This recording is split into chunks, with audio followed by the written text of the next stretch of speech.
Hello hello, स्वागत है gate alive 9 के धमाकेदार दुनिया में, जहां हर कहानी है मजेदार, थोड़ी जादुई और पूरी दिलचस्प। तो बांधिए अपनी कल्पना की बेल्ट और चलिए उड़ जाते हैं आज की कहानी के साथ। सूरज की पहली सुनहरी किरणों के साथ तालाब के किनारे जीवन जाग उठा था। बत्तखों का झुंड पानी में अपने पंख फैलाए तैर रहा था। छोटे छोटे पीले पंखों वाले पिल्ले अपनी माँ के पीछे पीछे तालाब की लहरों से खेलते हुए खुशियों में मग्न थे।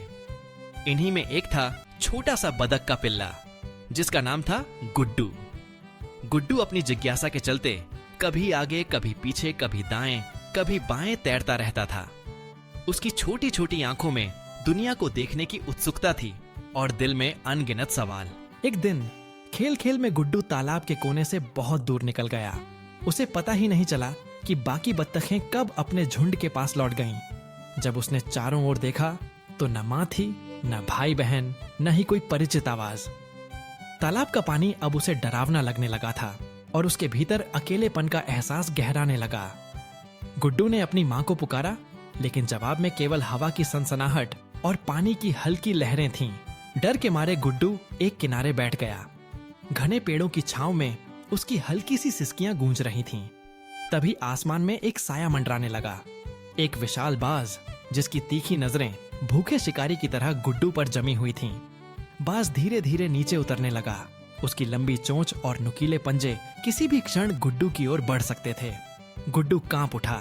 उसने अपनी छोटी छोटी पंखों को समेट लिया और घबराहट में आंखें बंद कर लीं।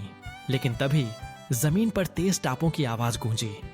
घास पर दौड़ता हुआ एक सुंदर मजबूत घोड़ा वहां आ पहुंचा। उसके सफेद कोमल शरीर पर धूप की चमक पड़ रही थी और उसकी बड़ी बड़ी आंखों में दया की झलक थी। घोड़े ने एक ही झटके में बाज की ओर देखा।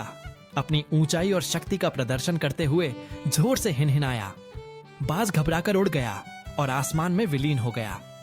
घोड़े ने धीरे से गुड्डू के पास गर्दन झुकाई और अपनी नर्म नाक से उसे सहलाया। घबराया गुड्डू अब भी कांप रहा था, लेकिन घोड़े की आंखों में अपनापन देखकर उसे थोड़ी राहत मिली।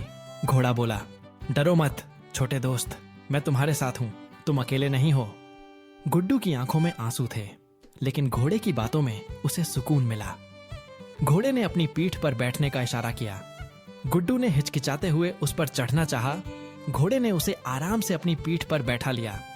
फिर वह धीरे धीरे घने जंगलों, हरे मैदानों और फूलों से लदे रास्तों से होते हुए गुड्डू को उसके तालाब के पास ले आया। रास्ते भर घोड़ा गुड्डू को समझाता रहा, कभी कभी जीवन में हम खो जाते हैं, डर जाते हैं या अकेले पड़ जाते हैं, लेकिन हिम्मत और भरोसे से हम मुश्किलों का सामना कर सकते हैं। अगर किसी पर भरोसा कर सको और खुद पर थोड़ा यकीन रखो तो हर परेशानी आसान हो जाती है। दोस्ती वही है जो मुश्किल वक्त में तुम्हारे साथ हो। गुड्डू ने अपने जीवन में पहली बार इतनी सुरक्षा और अपनापन महसूस किया। जब वे तालाब के पास पहुंचे, गुड्डू की माँ और बाकी बत्तखें उसे देखकर खुशी से झूम उठीं। सबने घोड़े का आभार व्यक्त किया।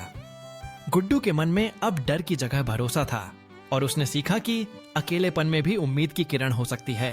उस दिन से गुड्डू और घोड़े के बीच एक अनोखी दोस्ती शुरू हुई। वे अक्सर तालाब के किनारे मिलते, साथ में खेलते, बातें करते और एक दूसरे से सीखते। गुड्डू को अब पता था कि सच्चा मित्र वही है जो मुसीबत में साथ खड़ा हो, जो बिना किसी स्वार्थ के मदद करे और विश्वास दिलाए कि सब ठीक हो जाएगा। समय बीतता गया, लेकिन गुड्डू और घोड़े की दोस्ती गहरी होती गई। उनकी कहानी तालाब के बाकी जीवों के लिए भी प्रेरणा बन गई। सभी ने जाना कि सच्ची मित्रता न जाति देखती है, न रूप, न भाषा, वह बस दिल से दिल तक पहुंचती है। हर परेशानी, हर डर, हर अकेलेपन का हल एक अच्छे दोस्त की मुस्कान में छुपा होता है। आज की वीडियो बस यहीं तक थी, लेकिन ज्ञान, हंसी और जिज्ञासा कभी खत्म नहीं होती। तो चलते हैं एक नई खोज की ओर, एक नई सोच की ओर। अगर आप साथ हैं तो हर वीडियो एक नई उड़ान है। सब्सक्राइब जरूर करना और कमेंट में बताओ अगली उड़ान कहां तक ले जाए आपको। कंटेंट नहीं, कनेक्शन बनाते हैं। हम हैं गेट अलाइव 9। मस्त रहिए।